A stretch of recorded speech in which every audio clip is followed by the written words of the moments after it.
हाँ सर, तो मेरा नाम आकाश रावत है और मैंने अपनी nursing DLM institute of medical and paramedical science Jaipur से क्लियर की है। बिल्कुल, बिल्कुल। हम आपसे जानना चाहेंगे कि जो जीएनएम वाले जो स्टूडेंट हैं जिनके अगस्त में 5 अगस्त से जो भी है 5-6 अगस्त से एग्ज़ाम स्टार्ट होने वाले हैं, उन स्टूडेंट्स के लिए आप टिप्स दो कि किस तरह से आपने एग्ज़ाम में मतलब पास किया, किस तरह से जो क्वालीफाइंग जो नंबर मतलब होते हैं फर्स्ट ईयर में पास होने के लिए, किस तरह से जो सारा क्राइटेरिया है वो बताओ आप बच्चों को। क्योंकि उनका मतलब पहली बार एग्ज़ाम देते हैं तो थोड़ा हेजिटेशन रहता है, बैक लगने का डर रहता है, तो वो आप सारा का सारा बताएँगे। आप हम आपसे पूछते जाएँगे क्रमबद्ध और आप बताते जाओगे हमें, ठीक है ना? तो सबसे पहले आप बताएँ कि जो बच्चे हैं जो अब 20 दिन में मान के चलो तो लास्ट दिन में किस तरह से पढ़ाई करें ताकि उनके अच्छे नंबर आ जाएँ? पहले तो आप ये बताएँ हमें। जी, जैसे कॉलेज में चलती है नोट्स तो सभी लिखाते हैं, लेकिन कुछ बच्चों बिल्कुल, का एक होता है कि हम नोट्स पढ़ें या सर हम अपने जो भी सॉल्व पेपर में से पढ़ें, क्वेश्चंस करें, क्या करें, कैसे रिवीजन करें। तो इसका सीधा सा है कि आपने पूरी साल तो नोट्स पढ़ाई की है, अच्छे से पढ़ाई की है पूरी साल में। लेकिन जो आपके मेन से 15 से 20 दिन रहते हैं आपके बाद के, तो उसमें से आप 10 दिन नोट्स पढ़ सकते हो अच्छे से, जो आपने मेन टॉपिक छाँट रखे हैं, जो आपने हेडिंग लगा रखी है, मोस्ट लग रहे हैं आपको, आपके टीचरों से पूछ रहे हैं, कॉलेज से जो भी मिल रहे हैं उनको पढ़ सकते हैं। लेकिन बाद के जो 1 से 2 दिन रहते हैं आपके, उनमें जो मॉडल पेपर में आके जो प्रीवियस एग्जाम के जो 5 से 6 पेपर हुए हैं ना, उनको ज़रूर पढ़ के जाना है, उनको पूरी तरीके से क्लियर करके जाना है, क्योंकि मोस्टली उनमें से ही देखा जाता है। ऐसा नहीं है कि क्या आएगा, कुछ नहीं, एक बार ये आया तो सीधा सा दूसरी बार उल्टा आएगा।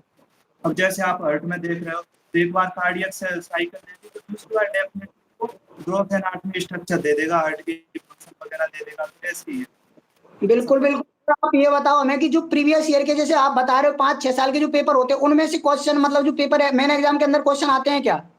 जी, बिल्कुल आते हैं, बहुत देखने को मिलते हैं। उसमें से आपको इतना मिल जाएगा, पास लायक कंटेंट मिल जाएगा, बहुत आते हैं। अच्छा, अगर स्टूडेंट जो मतलब क्वेश्चन पैकेज होते हैं उनको अगर पढ़ते हैं तो मतलब मटेरियल उनमें मिल जाता है 5 साल के पेपर में?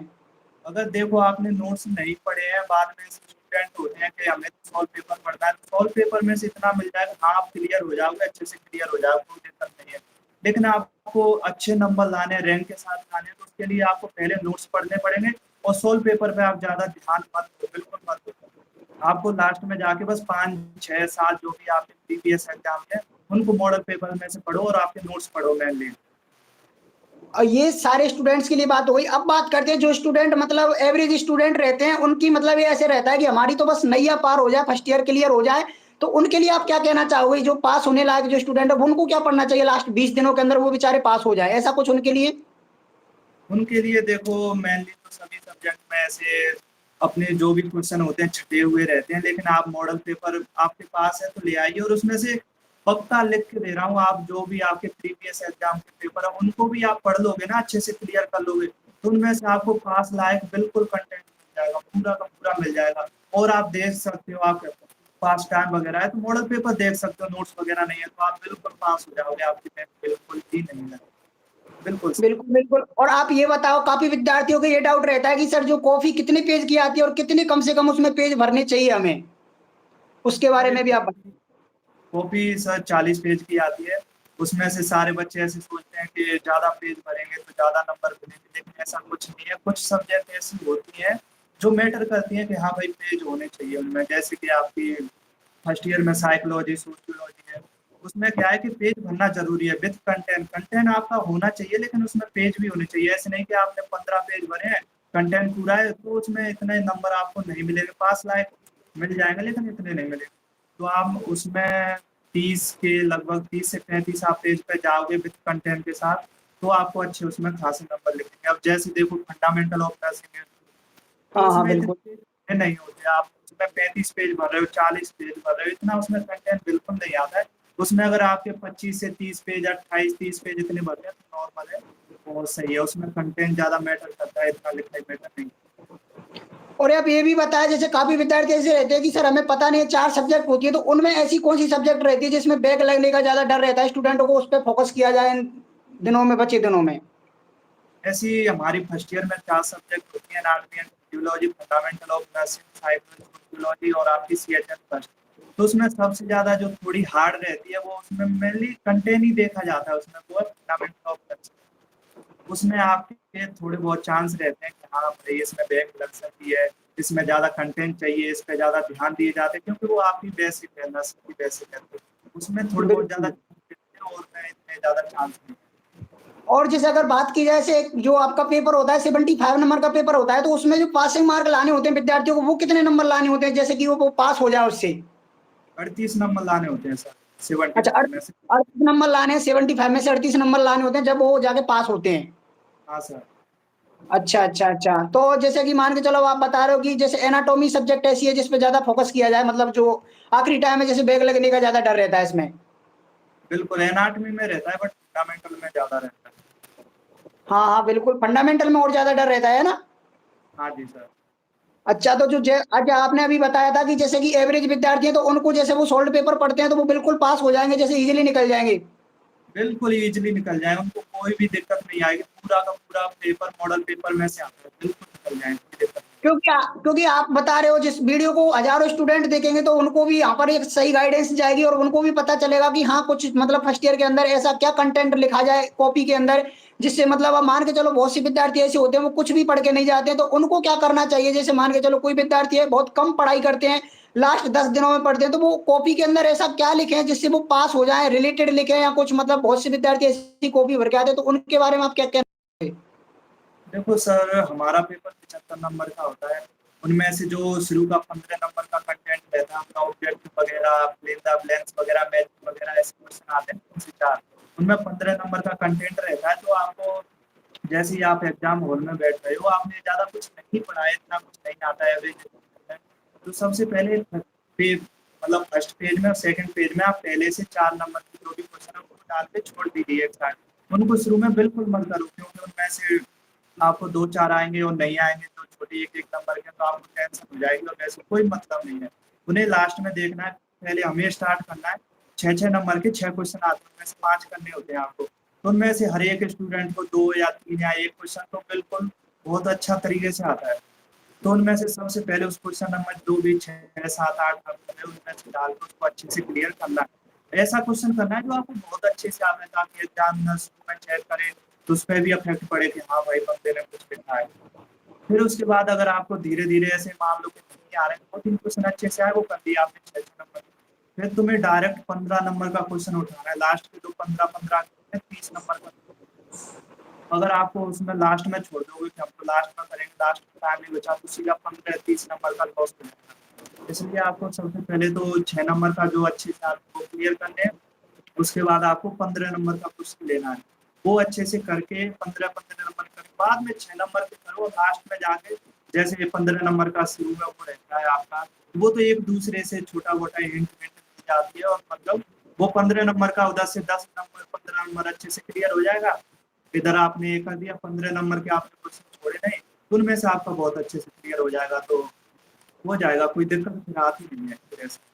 काफ़ी विद्यार्थी ऐसे ही रहते हैं जैसे मल्टीपल चॉइस क्वेश्चन पूछे जाते हैं तो उनकी तरफ ज़्यादा मतलब आकर्षित होते हैं, उनकी तरफ ज़्यादा फोकस करते हैं, तो वो उनको फर्स्ट टाइम मतलब स्टार्टिंग में वो करनी चाहिए या लॉन्ग क्वेश्चन करने चाहिए? आप उनके बारे में क्या कहना चाहोगे? काफ़ी विद्यार्थी उन इन्वेस्ट कर देते हैं अपना। पहले उनको लिख के छोड़ दो, उनको करना नहीं है, आंसर नहीं देना है, बिल्कुल दूसरे पेज से स्टार्ट करो, पहला पेज छोड़ दो, दूसरे पेज से स्टार्ट करना है और उसमें लॉन्ग क्वेश्चन करो डायरेक्ट। 6 नंबर का करो, 15 करो, जो आपको अच्छा आता है वो करो पहले, 4, 5, 3 जितने भी क्वेश्चन आते हैं। बाद में फिर वो क्वेश्चन करने हैं जो आपको इतने अच्छे से नहीं आ रहे, और उनमें आपकी जो हेडिंग लिख रहे हैं वो एकदम क्लियर होनी चाहिए। जो एग्जामिनर होता है वो सिर्फ आपकी हेडिंग वगैरह ही अच्छे से देखता है, क्योंकि उसको इतना टाइम नहीं मिलता है कि आपकी पूरी कॉपी चेक करे, एक-एक वर्ड देखे। तो इसमें मेनली यही है कि आप हेडिंग अच्छे से लिखिए, टाइप वगैरह लिखिए, वो अच्छे से लिखिए, इंट्रोडक्शन, डेफिनेशन जो भी है, तो इसको अच्छे से मेंशन करिए। बाद में बीच में ऐसे भी चलता है कि थोड़ा बहुत रिलेटेड लिखना है, इतना जोर उन पे नहीं देते हैं, और आपकी जो राइटिंग है वो थोड़ी साफ-सुथरी होनी चाहिए, और कोई दिक्कत नहीं है। और फिर लास्ट में जाके आप अपने ऑब्जेक्टिव क्वेश्चन को कर सकते हो। उसके और बाद जैसे 5 नंबर का क्वेश्चन आता है तो विद्यार्थी कन्फ्यूज़ रहता है कि इसमें कितने पेज भरूँ? आप जैसे मान के चलो कोई क्वेश्चन आ जाता है, जैसे हार्ट से रिलेटेड क्वेश्चन आ गया, तो काफ़ी विद्यार्थी ऐसे रहते हैं उस क्वेश्चन में लीन हो जाते हैं, 10-10, 15-15 पेज भरते हैं, तो ये सही है, गलत है? आपके मायने में आपने एग्ज़ाम दिया होगा, आपको भी क्या लगा होगा? इसके बारे में आप कुछ कहना चाहोगे? नहीं सर, ये बहुत गलत है, 10-15 पेज नहीं भरने होते हैं। अगर आपका 6 नंबर का शॉर्ट क्वेश्चन आ रहा है तो उनमें आप 3 से 4 पेज भर सकते हो, इतना बहुत होता है। 3 से 4 पेज में आपका 6 नंबर का शॉर्ट क्वेश्चन हो जाएगा। अगर आपका 15 नंबर का आता है तो उसमें 7 से 8 पेज में आपका क्लियर हो जाएगा अच्छे से। ज़्यादा पेज भरने की ज़्यादा नहीं है कि 10 भरूँ, 12 भरूँ, 15 भरूँ, इतना ही है। मतलब इजीली जो भी है, जैसे 6 नंबर का क्वेश्चन है तो 2-3 पेज उसमें अगर भरते हैं तो आराम से हो जाता है, कोई दिक्कत नहीं है। आप 3 से 4 पेज भरो, आपका 6 नंबर का क्वेश्चन बहुत अच्छे से हो जाएगा, सही।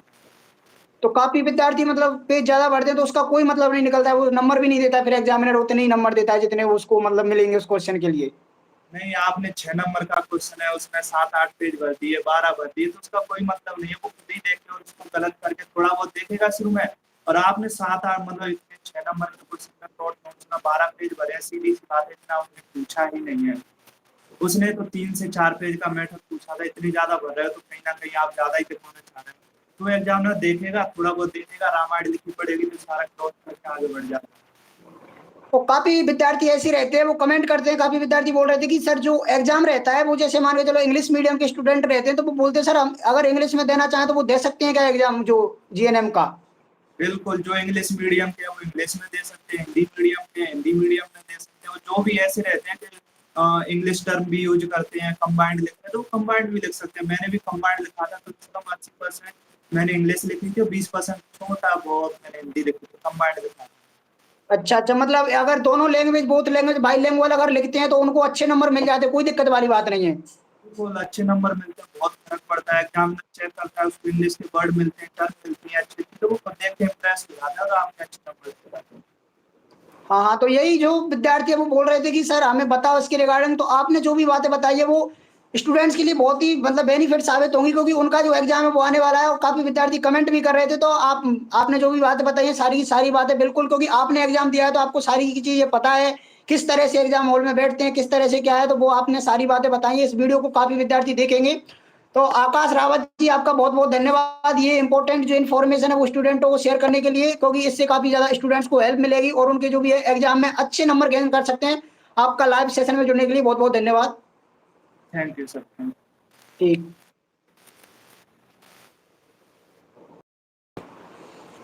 हाँ, तो देख लिया होगा आपने जो भी आपका रिगार्डिंग हमने आपको जो भी चर्चा करवाई थी स्टूडेंट से, उसमें सारी की सारी बातें आपसे की है। किस तरह से जो है सॉल्व पेपर पढ़ना है, किस तरह से क्या पढ़ना है, किस तरह से नोट्स पढ़ने हैं, किस तरह से जो है कॉपी में पेज भरने हैं, किस तरह से क्या होता है, सारा का सारा हमने इसमें बात की है।